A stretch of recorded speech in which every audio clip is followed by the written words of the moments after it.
on Fort Wallace. Deb is one of the most talented people I've ever known. And she is a storyteller. She is a broadcaster. She is a writer. She she exemplifies communication in all its forms. And she is a real blessing to the Fort Wallace Memorial Association. And we are grateful to the Garvey, Texas Foundation for sponsoring her as our historian in residence. What Deb brings is she is our ambassador. All these projects that she's working on, whether it be through around Kansas, whether it's her work with the Santa Fe Trail Association, and now through the Contested Plains, this marvelous moving movie that is about to come out about the German family massacre, and from which she has rushed from the final filming of this film to be with us today. But what she brings, this exposure she brings, cannot be replaced. She is doing great things to spread the word about northwestern Kansas history. We are, as a group, we are very humble. We are too, we hold back on how wonderful and interesting this history is, because that's who Kansans are. You know, they're humble people. And so it's great to have a mouthpiece, so to speak, such as Deb, who can show the importance of the events that happened here, and then also to create a network of people that can collaborate and work together to share this history. So Deb, your work is invaluable. We appreciate you, and we're looking forward to learning more about Keogh. By the way, this poster of Keogh over here in the barracks over here, it might have a lipstick on its cheek, and it might have been somebody we all know that put that lipstick there on Keogh. She really, really likes him. So anyway, without further ado, Miss Deb Goodrich.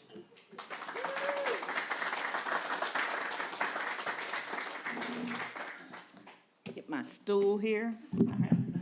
Wasn't that nice? All right, thank you. Yeah, you had adjusted it for the short person, didn't you? Yeah, that's right. So, I didn't realize you were I know, it's so cool. Yes, I study Keogh because life is too short to study ugly people. So DK was supposed to be speaking to you today, and he had something really scholarly to present, and we'll get DK back at another time when he can talk about, I think he was going to talk about the Army's communication in Beecher Island, so I know that'll be a tremendous presentation, and just look forward to having him back with us. So I am Plan B, and it may really be Plan B today. So, but anytime we can talk about Myles Keogh is a good day. I do adore Myles Keogh, and one of the things that historians are supposed to be is objective. And I'll just tell you right now, there are times that I'm not. I'm not objective about Keogh. I would have been chasing after him. It would have been scandalous if I'd been living when he was alive. It's pretty bad now. If he'd actually been living, it would have been a whole different story. All right, so this is where Captain Keogh's from. Isn't that pretty? So right, this little part of Ireland. This is like the closest castle to Keogh. Keogh came from a very prominent family, so they're very well-to-do. You know, they have land. They emphasize education, so he gets a very good education. He's got several siblings, and they're all smart, capable people. The potato famine does not hit his part of Ireland. They raise barley. Woohoo! So the potato famine doesn't affect his family directly like, you know, some of his other kinsmen. So they still manage to do fairly well. All right. When he is a young man, he goes to the Vatican, and he serves in the Pope's armies. Now, the Pope, I don't know much about the Papal Wars, but he didn't do too well. I think the Pope actually lost this particular war. But Keogh and some of his buddies stay on, and they serve for a time at the Vatican. There is some speculation that Keogh was actually in the French Foreign Legion for a year or two. There's a year or two of his life that they really can't account for, and they think that's where he might have been. But they've never found any documentation. It's just all speculation about that. But being a good Catholic boy, he goes over to the Vatican, and even though the army wasn't victorious, he got a pretty decent job out of it. And this is Keogh right there, and his buddies. You've got the Zouaves over here, but these are the guys protecting the Pope. I'm not sure how safe he was at that point, but I have a feeling Italian wine may have been more of the inducement here than the safety of the Pope. But as many of you know, and it may still be true in the Army, so much of the United States Army was comprised of men from the South, and especially the officer corps at the beginning of the Civil War. So when the Civil War breaks out, the Union Army finds itself in search of officers, and the Army starts looking in Europe, and they go to the Vatican. There's a couple of different accounts. It may be that Secretary of State William Henry Seward himself goes to the Vatican and recruits Keogh and two of his buddies, and they actually come to America to become part of this great Civil War in 1862. So March 17th, 1862, it must have been an omen, Keogh set sail for America. I think he left from Liverpool on the Kangaroo. You can't make this stuff up.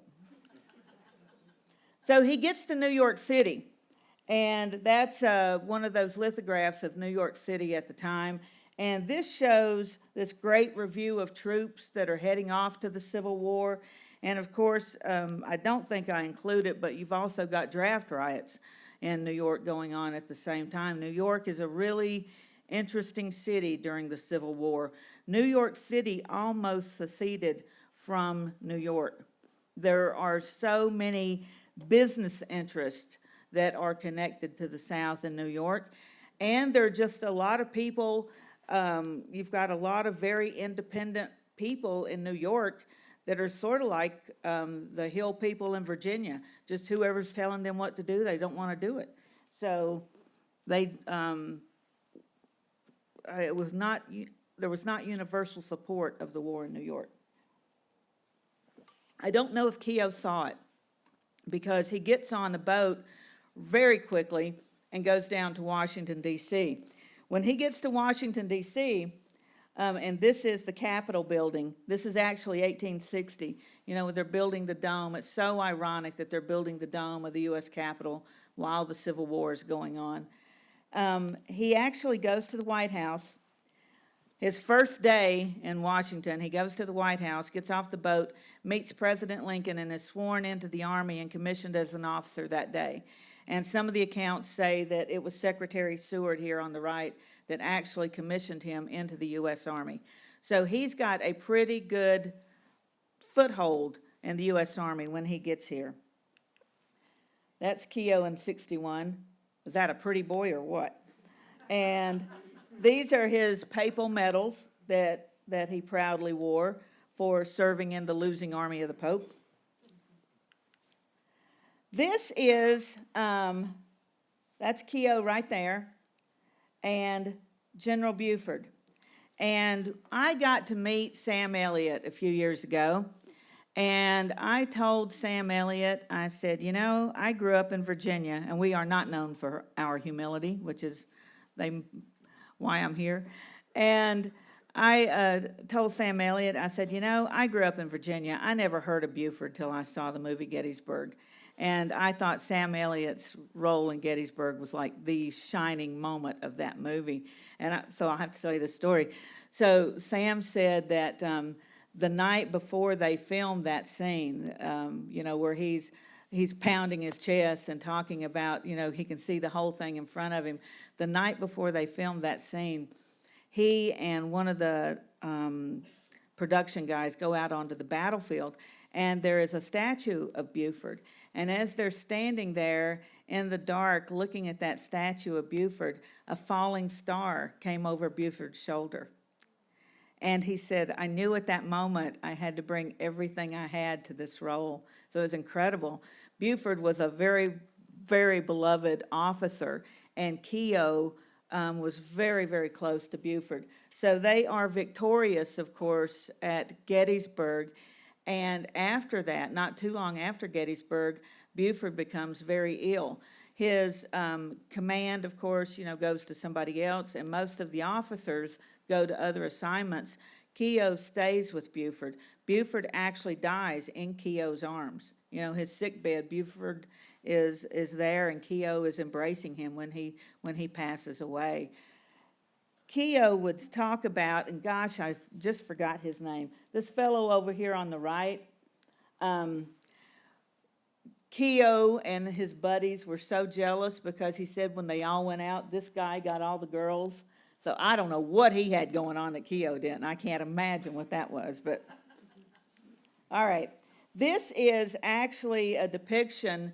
Marla, do you say, is it Woad or Wad, his name? Woad? I said Woad. Alfred Woad. He was one of those famous illustrators. This is Lincoln's review of the Army of the Potomac as illustrated, and this is Buford here, and one of these is Keogh. I'm pretty sure it's that one. So this is him and one of his other buddies that came from the Vatican, and they are both, if you could see an up close of this, they are both wearing their papal medals then too. So Keogh, he's front and center, literally. He just gets to America and he's front and center of all the action. Okay, so after Keogh, after General Buford passes away, Keogh is transferred to Stoneman's command. How many of you are familiar with General Stoneman? Till Stoneman's cavalry came and rode down the South.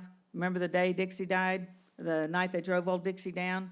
So in the original song, it's Stoneman's cavalry. Joan Baez didn't know the words and made it so much cavalry. But in the original song, and if you hear the band do it, it's Stoneman's cavalry. So Stoneman was part of that march to the sea, of Sherman's leg to the sea, and very close to where I grew up. So early on, when he is part of Stoneman's command, Stoneman's objective is Andersonville Prison. And he is going to go liberate the soldiers that are being held at Andersonville. And he and Myles Keogh are captured. I believe I'm correct that Stoneman is the highest ranking POW on the Union side during the Civil War.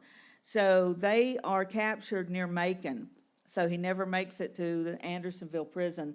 And then they will be exchanged, I think after a couple of months. And apparently Keogh was very ill. He became very ill during that incarceration. And it took him a while to recuperate and return to duty. So then, this is Keogh with Stoneman up here on Lookout Mountain, Tennessee. And Stoneman, who was not real pretty, so we won't talk about him very long. But where I grew up on the North Carolina-Virginia line, right around Mount Airy, North Carolina, we've got all these historical markers like that one. This is actually Mayberry, Mount Airy, North Carolina, the marker about Stoneman's raid. So there are all kinds of markers around there, at different points that they camped, especially Mount Airy and Danbury, which is the capital of Stokes County, and they would have been up on top of Fancy Gap Mountain at one time. So they're just all over that area, and nothing thrilled me more than realizing that Keogh was just tromping all over, hometown, that he was there. Now, one of the accounts, I was back home in January and visiting with a historian friend of mine that I hope to get out to speak maybe sometime this year. I grew up in Ararat, Virginia, which is Jeb Stuart's hometown. So, I grew up loving the cavalry guys. So Jeb, of course, his last duty station in the Union Army was Fort Wise in the Colorado Territory. So he was all over. He spent most of his adult life in Kansas. And then, of course, resigns his commission and goes with Virginia when the war begins. So one of my friends, Tom Perry, helped establish the Jeb Stuart Birthplace Trust. My cousins, Grandpa's cousin, Shug and Icy Brown, owned the farm where Jeb Stuart was born. So I went to high school in Stuart, named for him after the war. So those connections are really interesting to me, and especially the battles that Stuart was in, and Keogh was on the other side, and all those incredible connections. So I was visiting with my friend Tom Perry when I was back home, and some more famous residents of our area. Oh, and that's Keogh on horseback. This is the only image. It's a privately owned image. It is published in that book, The Irish, The Life and Legend of an Irish Dragoon. It is published, but it's privately owned. I've never seen it allowed to be used anywhere else. This is him on horseback when he was with Stoneman. So while he's riding with Stoneman, this is him on horseback. And they commented on his long legs, that he was perfectly suited to be a cavalry guy because of his long legs. So a couple of other very famous residents from back home are the original Siamese twins, Ing and Chang Bunker.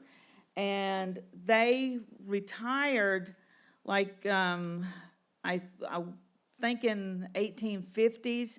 So they were never with Barnum and Bailey. They actually toured with other groups. And they were joined, I think they may have had a common liver. They were joined around the waist, near the waist. And they married two girls from not too far from Mount Airy, North Carolina. And they had farms there. Each one owned a farm. They would spend 3 days at one farm, 3 days at the other farm, and then alternate every Sunday. So they became very prosperous, and they actually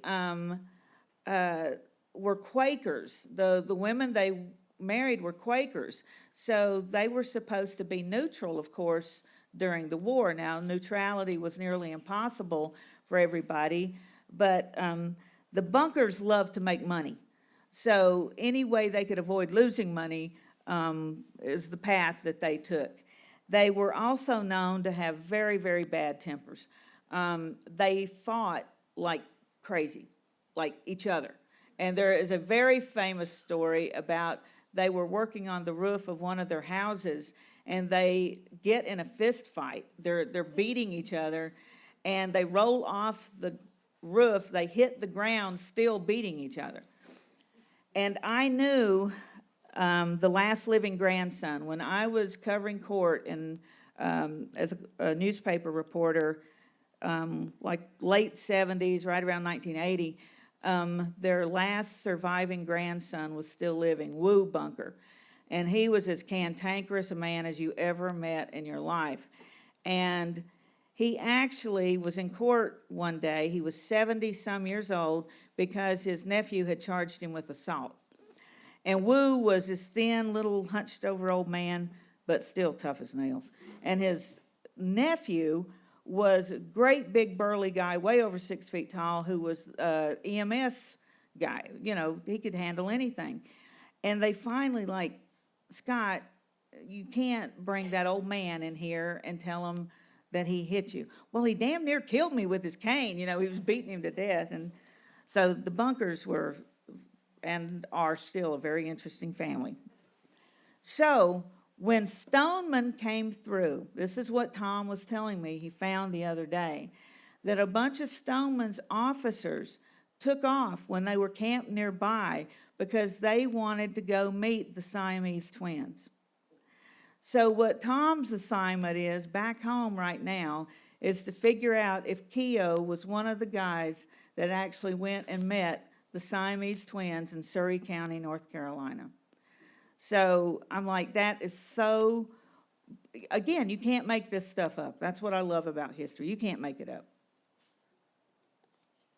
We know that he would have been able. You know, the regular soldier couldn't just take off and do that stuff. But those officers had a little more leeway. So we know that some of them did, and if I could ever put Keogh there, man, it would really make me happy. So Keogh performs well throughout the war, distinguishes himself. This is the grand review of the armies that occurred on May 22nd and 23rd of 1865 on Pennsylvania Avenue, and this is an illustration. And in the illustration, you can kind of see, these are little reviewing stands. Each one of these is like an individualized reviewing stand that represents one of the battles. This is the reviewing stand for the Battle of Gettysburg, and there is Keogh. This might be Tom Custer. His face is blurred just a little bit. And then we've got Hancock right here, General Hancock. Hancock the Superb, who wasn't so superb in Kansas, and then General Joe Hooker. So Keogh is such a big deal that he is part of that official reviewing party. Think of all the people who were at Gettysburg, but he is one of that official party. So again, Keogh is, you know, he just walks right into America and hits center stage. Now, some of them would have been with the troops, you know, some of the important guys, and then some, like General Hancock, nobody more important than he was in his mind. Okay, so after the war is over,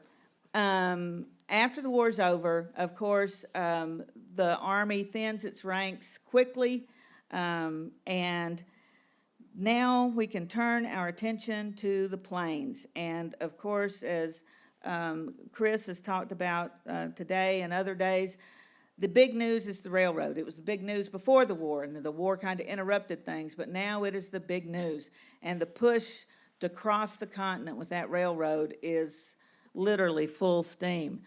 So this is when the 7th Cavalry is created at Fort Riley, and this is Fort Riley in 1866. So obviously these cavalry guys all know each other. Keogh knows Custer very well, gets to know him very well during the Civil War. He actually, at one point during the war, asked Custer to write a letter of recommendation for some kind of job, and he didn't like the assignment. He got assigned to, I'll say it wrong, I don't remember.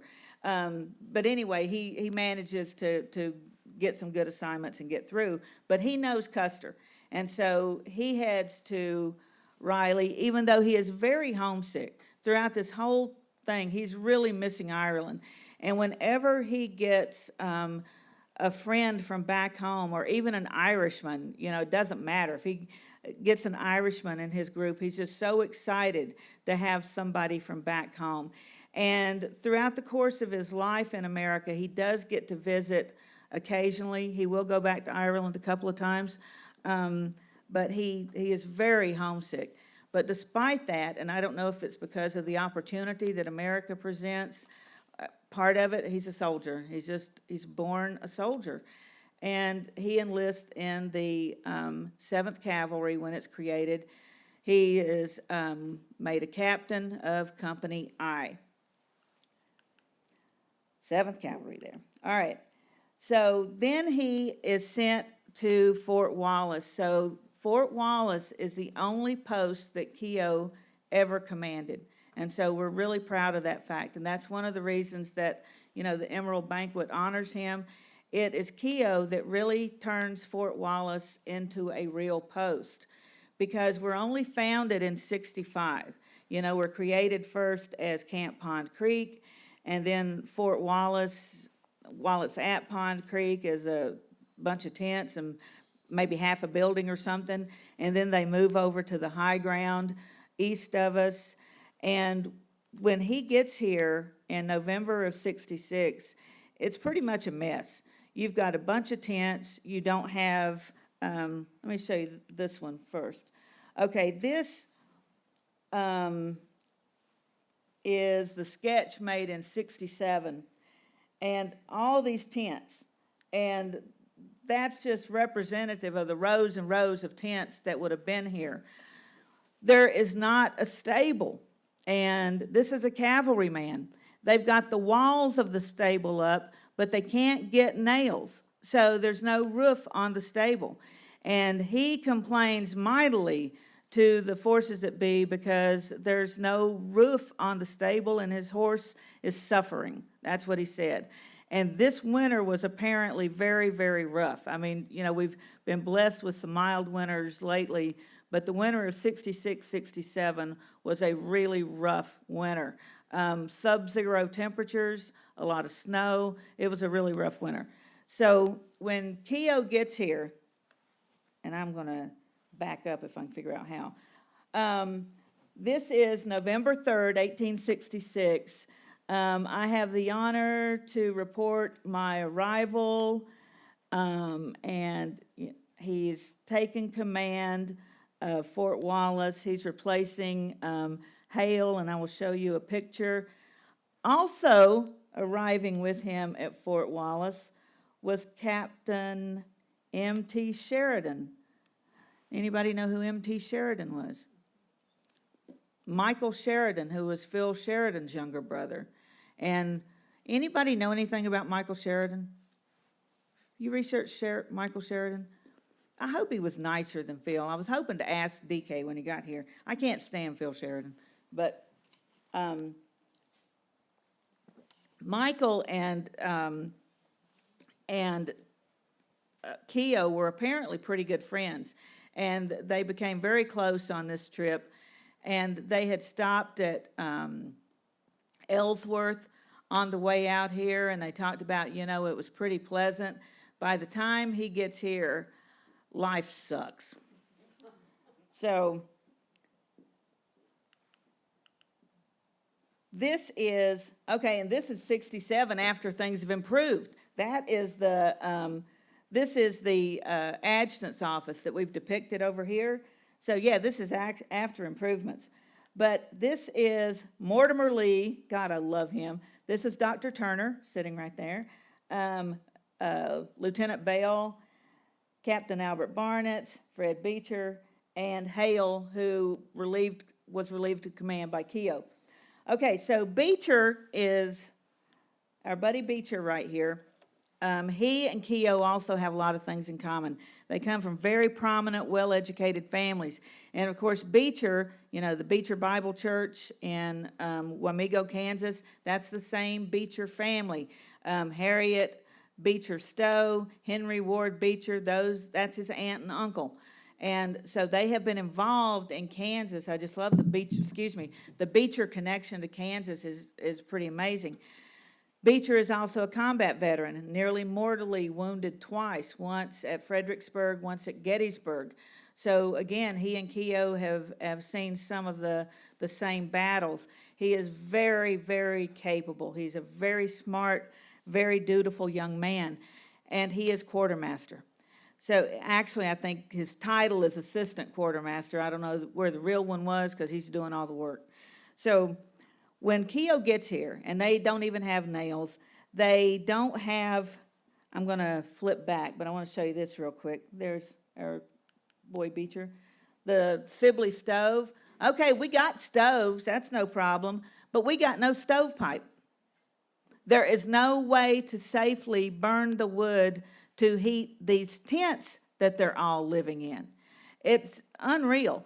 So the officers are living in tents. The guys are living in tents. There was one barracks built, and Keogh comes from a family of, again, very accomplished people. There's a stone quarry on their estate. He knows building. You know, he knows everything practically. And he's like, I don't think that this building will support a roof. So we can't even put a roof on that. So they started over. The first thing he gets is a barracks for his men, while he and his buddies live in a tent with no heat that first cold winter. And so, backing up again, so we've got in this tent, we have Mr. Beecher, Mr. Lee, Mr. Hale, and Mr. Turner, these 5 guys all living together in the tent. And so Beecher talks about, he wrote this letter to his mother. I love this. There are 5 of us. Captain Keogh, a very gallant man, perfect gentleman and scholar. Lieutenant Hale, whom I like very much and respect. Dr. Turner, generous and true. Lieutenant Lee, the possessor of much wit. We discuss many questions. Captain Keogh generally taking the truthful side. Seriously, for he is a true-hearted Irishman. I taking the doubtful side for fun. Lieutenant Hale acts as a first critic. Again, Lieutenant Hale over here. Poking up the party that flags. Lieutenant Lee is the jester, and the doctor is the audience. Dr. Turner there, who was the quiet one who listened. And so I think of the 5 of them in that tent all winter, trying to stay warm and just telling these stories and trying to survive that winter. I love that story. The true-hearted Irishman. And Beecher, again, he's just so capable. And so it's while Keogh and Beecher are in charge that the fort really gets to take shape. As they get through the roughest part of that winter, then Keogh is making sure we get all these other buildings. The stable, is a big deal. The want of paper. I mean, everything you can imagine that you need to just function every day, they don't have. And firewood. When Keogh arrived, he had 15 wagons with him. Michael Sheridan takes 5. He's continuing on. I can't remember if he was headed to Kit Carson, where he was going at that point. But he keeps going on down the road. And so he's only got 10 wagons. They are having to haul firewood. People talk about the lack of trees. Any stand of trees that we've had here has long since been used. So just firewood and hay, those basic things, are very, very hard to get. I think at that point they're bringing firewood from 10 miles away. So 10 miles just to get firewood. And then how are they going to burn it? What a mess. But it's under Keogh and Beecher, with Beecher, the quartermaster, just making things appear. It's unbelievable what he makes happen. Also, another big deal, and this is a really big deal, the Indian presence is becoming more of an issue. So Congress, who was maybe undecided about the fate of Fort Wallace, or we're going to make a permanent post, we said yes, but do we really need it? Now they decide they need it. So they do begin letting go of some more money for them out here to get the supplies that they need. And the stove. Okay, one of the folks who was here with Keogh was the statue out front, Medicine Bill Comstock. So he becomes scout at the same time that Keogh is here. And I'm going to read you part of this. And we all have talked about Comstock a lot. Some of you that might not have been around as much. If you saw the little film we did on Thoth's Dragon about the discovery of our plesiosaur here, you already know Comstock was considered to be the ace of scouts. He conversed with most of the Plains tribes. He knows a smattering of several languages, like many of these scouts do. Scouts were paid 10 times what the regular soldier was, because those are the level of skills they brought to the job. Comstock let people believe he was part Indian. He had this jet black hair, and so people believed that he was part Indian. And he wore the buckskins. He encouraged that. But he's actually the great-nephew of James Fenimore Cooper. He comes from a very well-educated family. We know that he is very well-read. He doesn't let on to that. for most people. It's almost like he takes the script from James Fenimore Cooper, and that's how he creates himself. That's the life that he takes on. So, but he is one of the most respected scouts. The big three, Cody, Comstock, and Hickok. And Comstock is ours. In January of '67, Comstock's reputation had come to the attention of George Custer, who promptly requested his services at Fort Riley. Keogh was really reluctant to let him go. He did not want to let him leave the post. Keogh wrote a letter of introduction calling the scout an excellent man and an eccentric genius and an ardent admirer of everything reckless and daring. So obviously Keogh loves him, because he's the same thing. With a hint of whimsy, Keogh added, "Comstock has never yet seen a railroad train, and his satisfaction, I believe, is improved by this accidental granting of his fondest wishes." So he was going to go to Riley. He was going to get to see a railroad. While Comstock's reaction to meeting Custer is not recorded, his first experience with a train is. Writing in Harper's New Monthly Magazine, Theodore Davis recalled, quote, "While on the Platte, Comstock saw a locomotive for the first time. His surprise was inexpressible. 'Good medicine,' shouted Will. 'Look at the tootie, the tootie.'" I guess the tootie. So he is I think of all the characters that we've got at Wallace at this time, we've got Comstock and Keogh and Beecher, and then all those wonderful officers that are in that picture. And then we've got the Cheyenne out here. We've got Romanos and Tauble, the characters that come together in our little sphere right here in the 1860s is absolutely incredible. It's just incredible. There's another time somebody asked to borrow Comstock, and Keogh will not let him go. If Custer had not been his commanding officer, he might not have let him go then either. He was so valuable. Comstock actually gets into a fracas here and shoots a man in the back, goes into hiding for a while. They're arguing over one of the wood contract. He's got the contract to supply wood.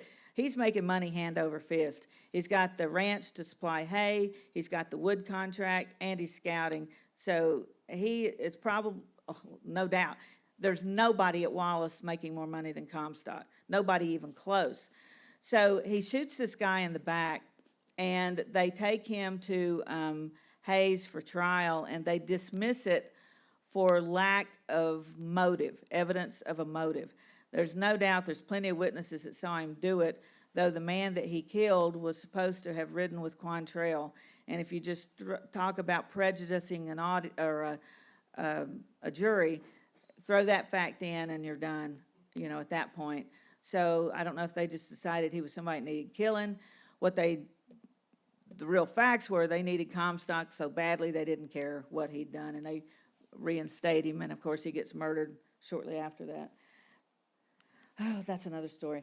All right, when we were going through bottles, and all the bottles that you see in the exhibits for the fort are from the fort. There's never been an extensive archaeological dig at Fort Wallace, but there have been little things over the years. And Mike, you were there, was it 1960 something?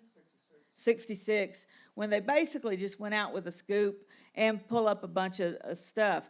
So when we did the new edition, we had dozens and dozens and dozens, maybe 200 bottles sitting back here in boxes that had never even been cleaned. So we're going through those, and I was sorting those to figure out where to put them in the exhibits, and Ross Roberts was helping me. And Ross is an expert on the material culture of the 19th century. So we're going through, you can see all the bottles that we've got there. And Ross pulls this one out. And I don't know if y'all can see around me, sorry.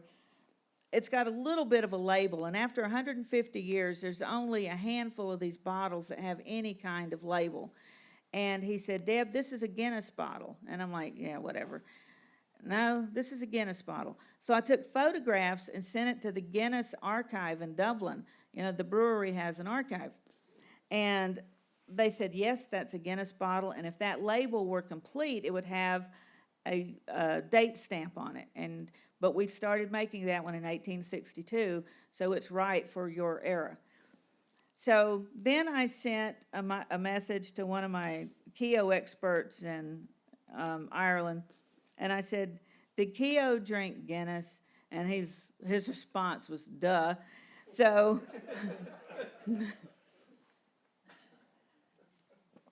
I kind of figured, but I really needed somebody else to say it. So while we know they couldn't get nails to build a roof on the stable, we know that they got Guinness.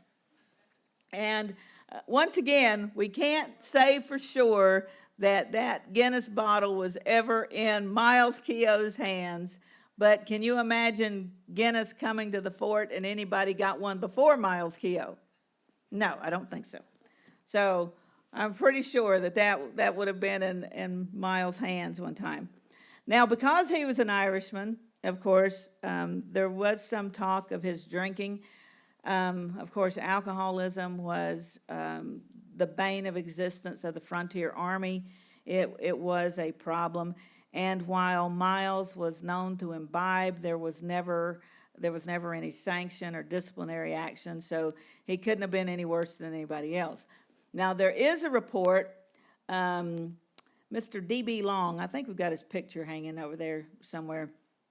D.B. Long was the hospital steward, and steward sounds to us like kind of a menial job, but it was not.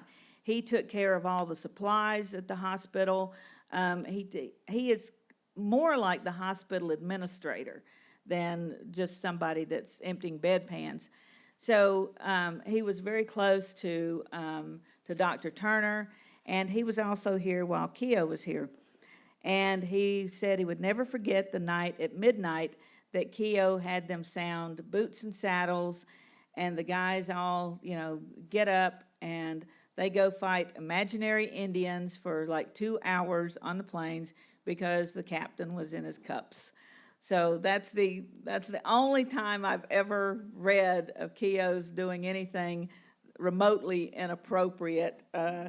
But I don't know if the guys were just happier to be fighting imaginary Indians or, more frustrated at being gotten out of bed at midnight. But yeah, it was a 2-hour-long battle, and they talked about when they came back in and how loud they were when they came back onto post, and the clanging of the swords and the horses and everything, and just how loud it was. So maybe several of them were in their cups by the time they got back. I don't know, but he was beloved. He was beloved here at the post. This is Keogh and another one of his buddies, and they're all horsing around here, and his men loved him.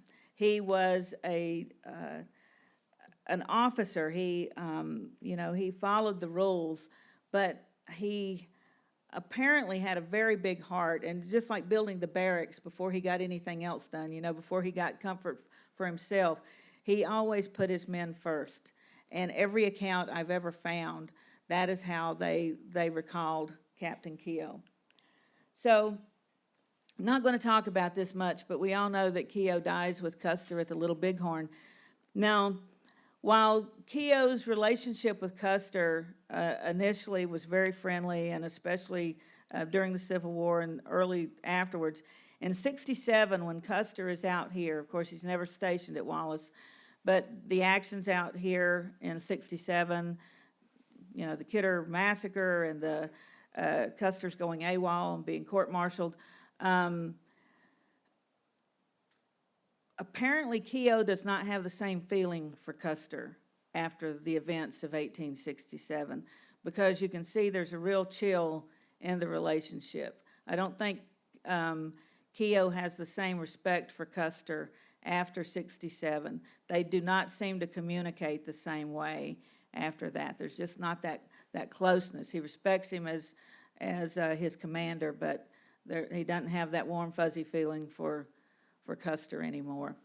So Keogh, in fact, doesn't see any battle from the close of the war I don't think he's in battle at all until the Little Bighorn. It's kind of bizarre how he's always gone when the 7th is engaged. The battle here at Fort Wallace in 1867 and June of 67, he is away escorting Hancock. That famous illustration is his Company I leaving to escort Hancock on into Colorado. And of course, at that point, I'm going to back up a little bit because this is one of our big stories. Okay, so when he leaves that day, he leaves Hale, that he replaced, he leaves him in charge. Now, he's only a lieutenant. Albert Barnett's, who is equal to Keogh, he's another captain in the 7th Cavalry, he's not stationed here. He's here escorting a survey party. But he does have Company G of the 7th with him escorting the survey party. So the post is pretty undermanned when Keogh leaves, by under orders from Hancock to go with him. So it's Barnett's that looks out from the post one day and sees the Indians running livestock off from Pond Creek. And it's Barnett's who assumes command because he is the ranking officer here at that point, even though he is not commanding the post. And you've got Keogh missing that battle entirely. So we're one of the few posts that have an actual battle on the ground, and he's not here. That's the few days that he happens to be gone. And one of the other things I wanted to tell you about Keogh.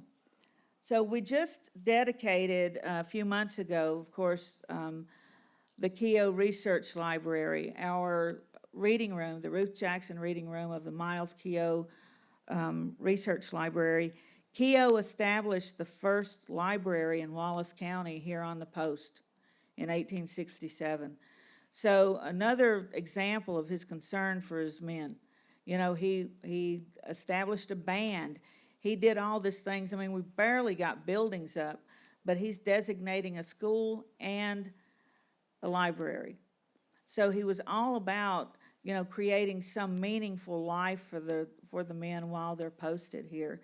So I think it's appropriate that we remember Captain Keogh and honor him today. And I wanted to talk a couple of minutes. How are we doing on time? 12:07. Okay, I won't keep you much longer.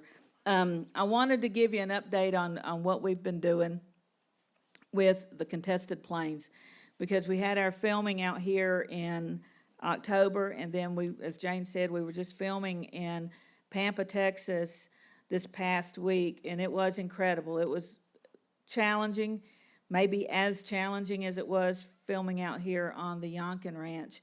And some of the folks came back. Of course, the principals of the German family were not there because, they died out here.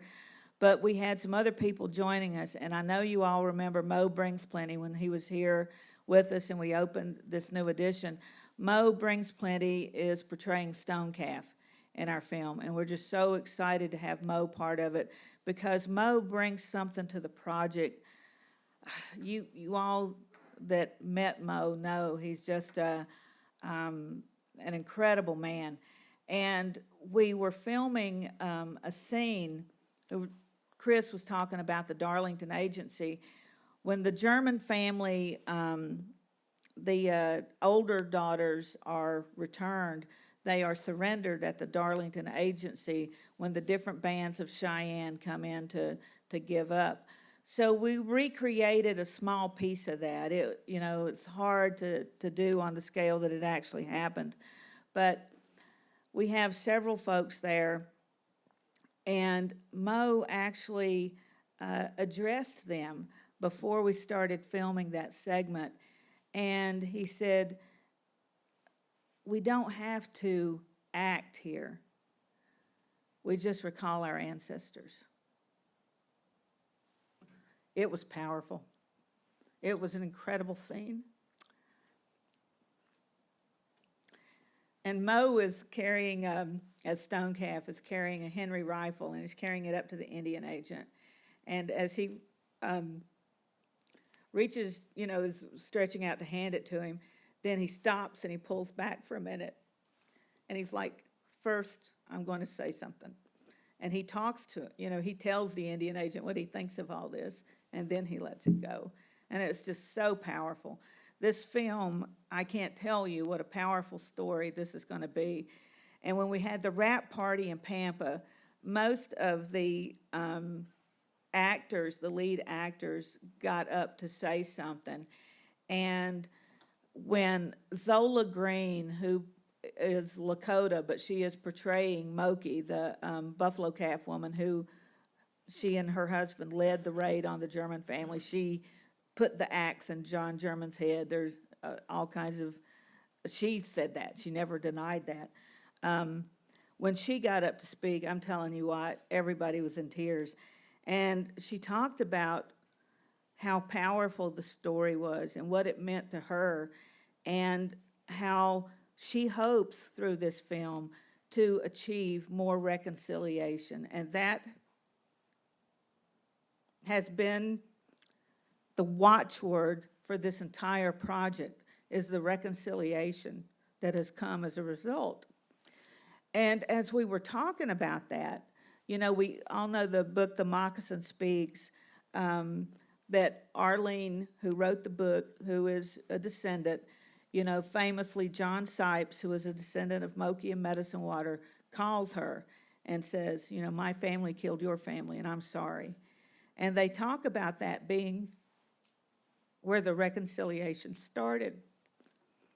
But I told them in Pampa, I said, when you read the story, the reconciliation starts with Catherine German and Stonecalf. And while Catherine is a prisoner, she is able to see through her pain, and she can see the difference in the people that she is with, and she can see their struggles, and she comes to be so sympathetic with the Cheyenne people and what they're going through, not forgetting her own grief and pain, not excusing the loss of her family, but she is able to look at these people and say, that man didn't cause my pain. It was him. It was her. They did this to my family, but these other people didn't.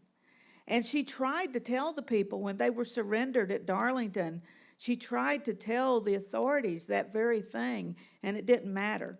One Indian was just like every other one, and they arrested them all and sent them to Fort Marion.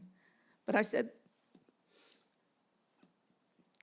the reconciliation began with them.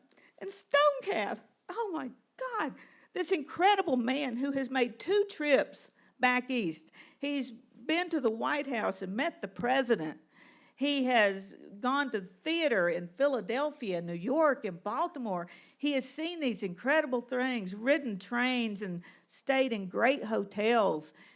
And he sees what's coming for his people. He knows it's inevitable, but yet he's trying to hang on to something. He's trying to walk this line between preserving something of their culture and identity and surviving in the face of what's coming.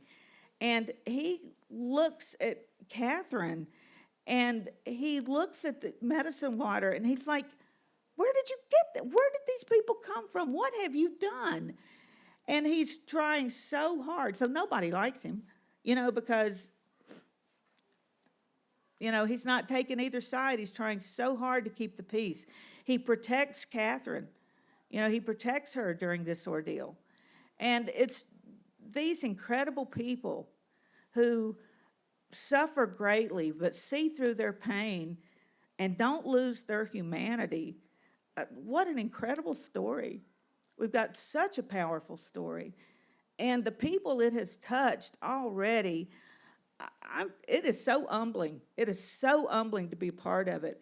And when you see each actor come up, Catherine, the gal that plays Catherine German, and a lot of y'all met her. She's 18, beautiful girl, has done a lot of theater and commercials and very accomplished.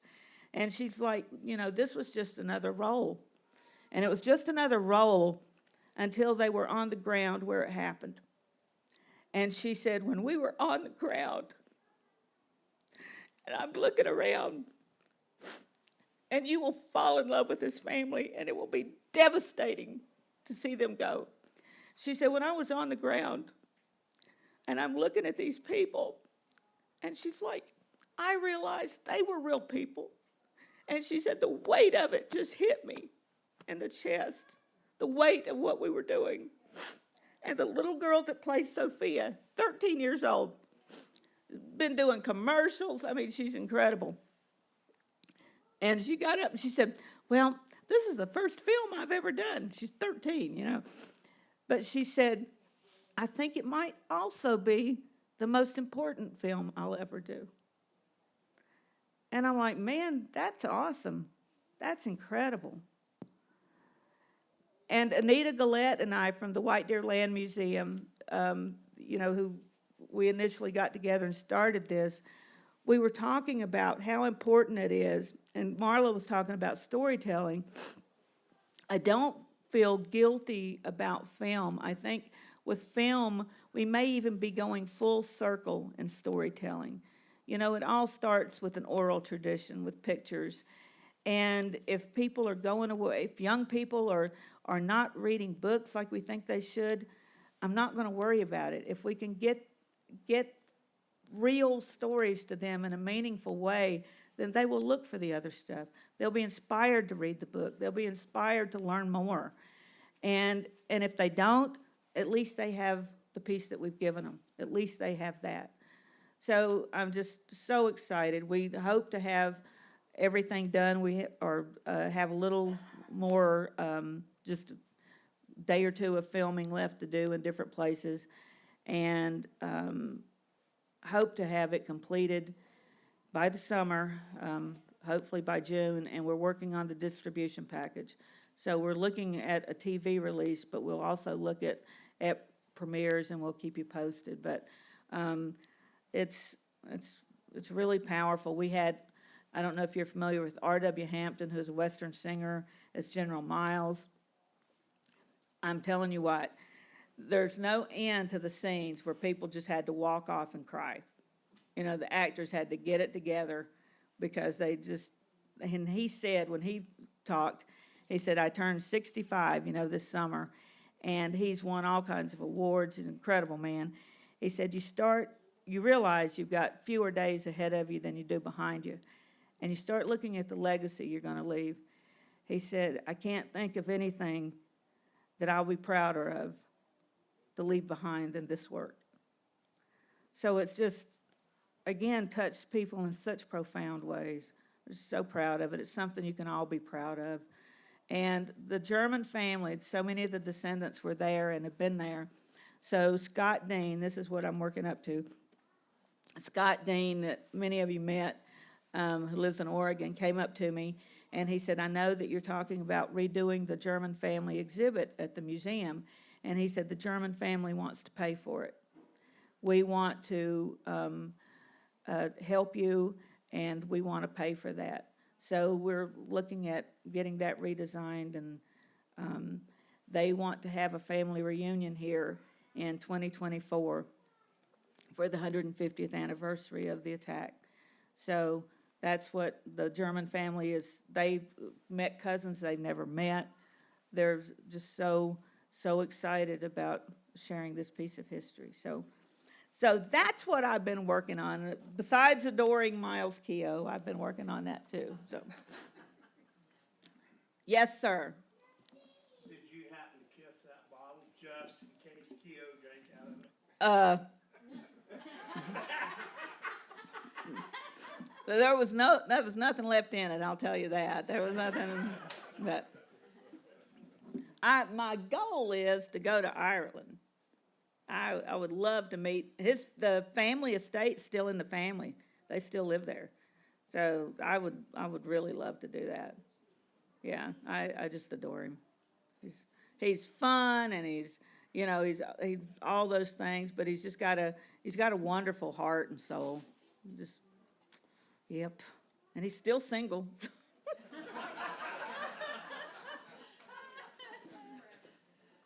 Ladies and gentlemen, Miss Deb Goodrich.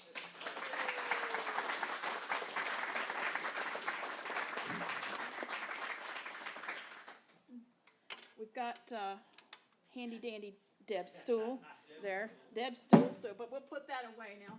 So, Anyway, the good news is we're enjoying our morning, and now it's time for lunch, and it's ready. And it's a beautiful spread. So it's time. Mike, are you in here?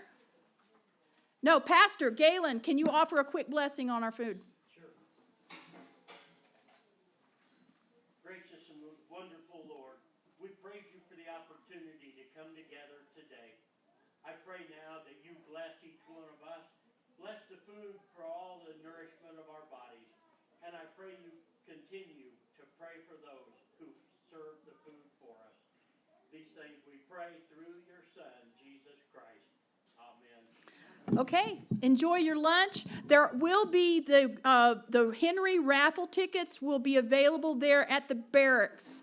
We're not going to start on the main raffle until after lunch. We're going to focus, if you would like to buy gun raffle tickets, take a look at the rifle. It's there on the table. You can do that during lunch, and we will plan to start back at 1:30. Take care.